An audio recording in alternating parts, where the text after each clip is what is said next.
Well, the Secretaries of Agriculture and the Navy were at the Pentagon today showing their commitment to going green. Secretaries Vilsack and Mabus signed a Memorandum of Understanding committing the two departments to work together to develop biofuels. Clean Sky's Lee Patrick Sullivan has more.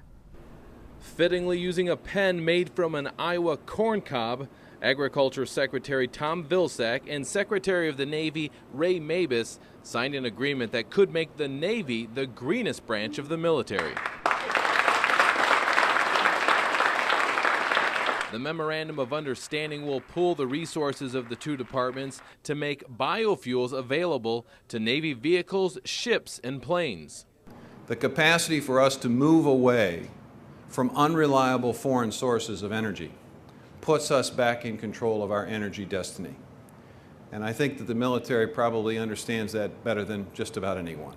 The Navy already has an alternative fuel program. This Marine vehicle runs on biofuels. And just last October, a Navy plane tested a new biojet fuel. Last fall, we conducted an FA-18 Hornet jet engine test at Pax River, running on a biofuel blend made from camelina, a plant related to mustard that can be grown throughout the United States. I do have to admit that I was a newcomer to camelina, but the F-18 engine didn't know the difference. Under the leadership of Secretary Mabus, the Navy has been pushing towards a leaner, greener fighting force. The Secretary set a goal of having a carrier task force at sea by the year 2016 using no fossil fuels for its ships or aircraft. Also, Mabus wants to see the Navy cut its total fossil fuel use in half by the year 2020. But before that can happen, the Secretary acknowledges advancements in biofuels have to be made. Biofuels have some issues today in terms of density of fuel and things like that. We're actually pretty confident that second generation, third generation will be very energy efficient and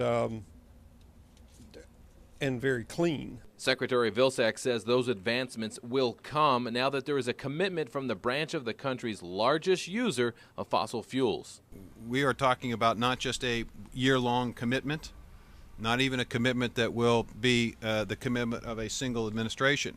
We're talking about a long-term commitment to making this country far more energy secure than it is today, and there are benefits and additional costs that we will not incur as a result of being energy efficient that we all need to be thinking about. Now, this transformation won't be cheap. Some biofuels run as high as $400 a gallon, where fossils are about $1.50. But Secretary Mabus says with the Navy's incredible buying power, he expects that price to drop. At the Pentagon, Lee Patrick Sullivan, Clean Skies News.